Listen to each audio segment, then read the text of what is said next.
Hello, true believer. Today we're going to go through how variables and platformers operate.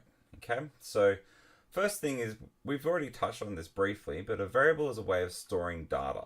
Okay, so what happens is we store data in our system and we store it as a particular name, and it's basically a placeholder to store this data. So it can be referenced, it can be manipulated, and some simple examples that you've done in the past is the score and the timer in the duck hunt game that we've done. Okay. So good programmers try to make sure that the variables are named appropriately for what they're referencing. They don't just say variable 1, variable 2. They'll actually call it what it is. So the number of scores or maybe the lives involved in the game. Okay, so how variables look like in Scratch. You have an option down here where you have the different variables in the checkboxes. And basically you check those checkboxes to show whether or not they haven't. So for example, this on collision doesn't exist because it has been checked. And we have changed these. So this is a sliding bar by basically clicking on each of these. So you have 3 different ways of displaying a variable inside of the Scratch window. Okay, and we have a way of setting this variable, changing the variable by incrementing it by 1 or 2 or whatever you want to do, showing the variable on the screen or hiding the variable. So by clicking the variables on the stage, you can change the way that they're displayed, like the 3 different ones that are displayed currently. And it's possible to move them around the stage just by clicking and dragging on them. By checking the checkbox, you can also control if the variable is being displayed, like I just talked about just before. Right, so then we have to talk about what platformers are. So platformers were a very popular game style back in the early 90s.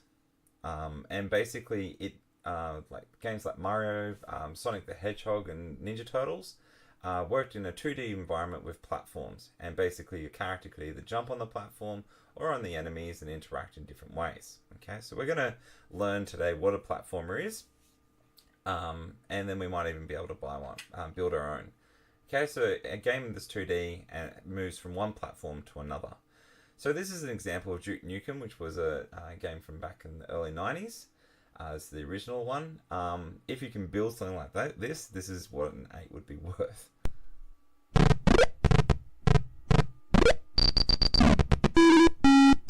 So you got text incoming,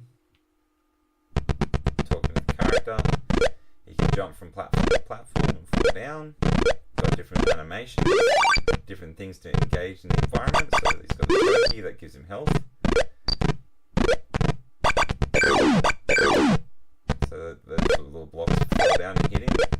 The spikes, he landed in it, did damage. He's got the enemy that he's trying to kill.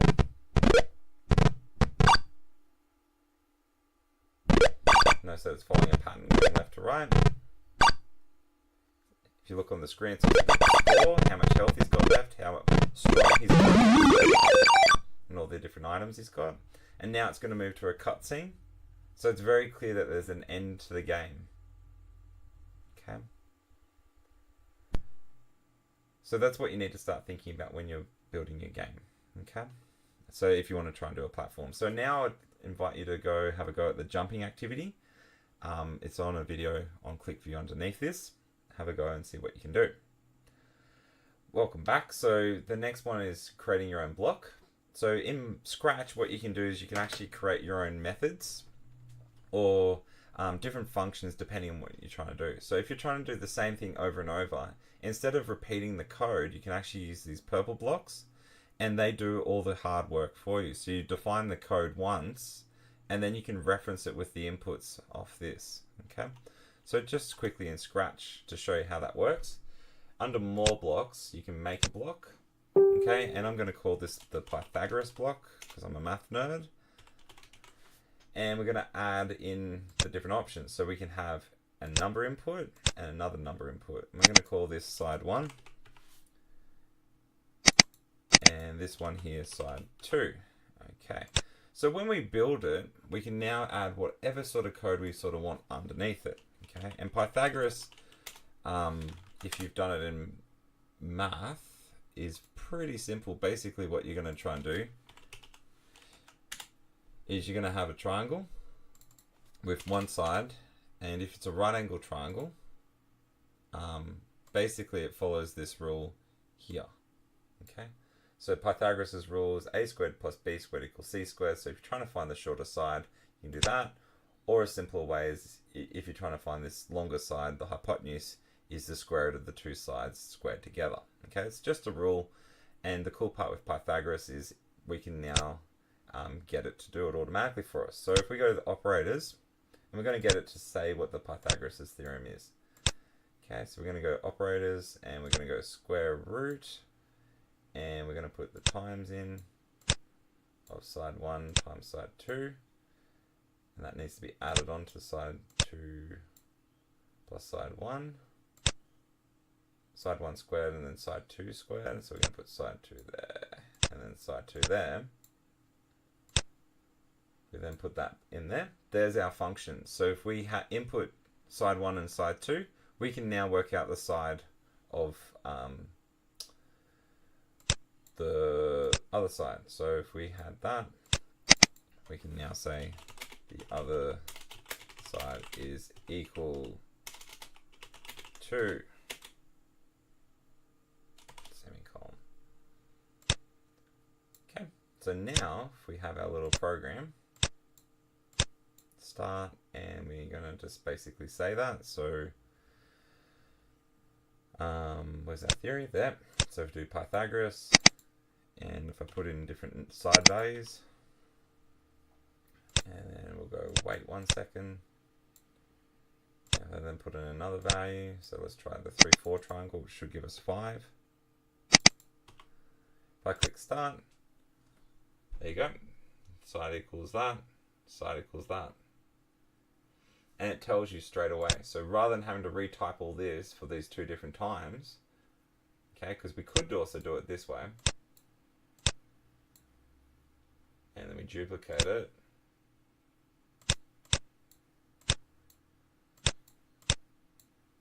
we could do it that way as well. That's also a possibility. But the whole point of this is it's a lot neater by using it's like called a method, and that's another way of doing it. Okay, so that's what how you can build your own blocks in Scratch. Okay, so why would you need to build it? So instead of using the same code over and over, it saves you having to retype and duplicate it. Okay, and also makes your code a lot easier to read if you use this method. And this is what I'll be looking for people that are looking for trying to get the 7s and 8s. You need to be able to use this style of coding. Okay, so here's some examples of some other platformer games that I found on Scratch. This was actually quite a fun little one. See if I can load it up. So it's called the Impossible Game. So this literally starts off with this impossible.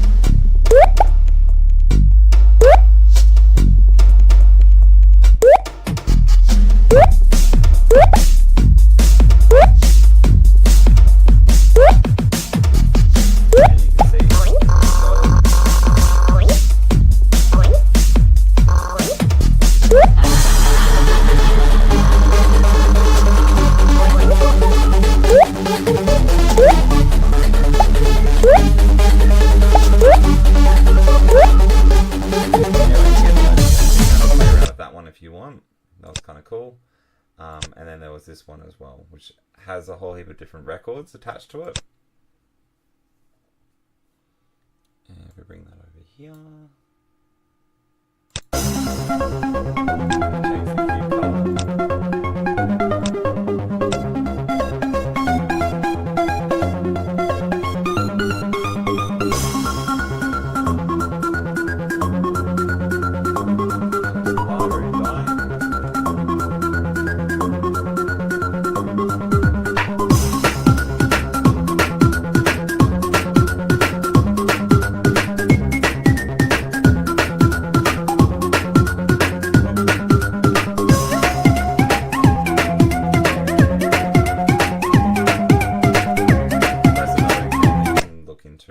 If you're interested in the platformer styles of games.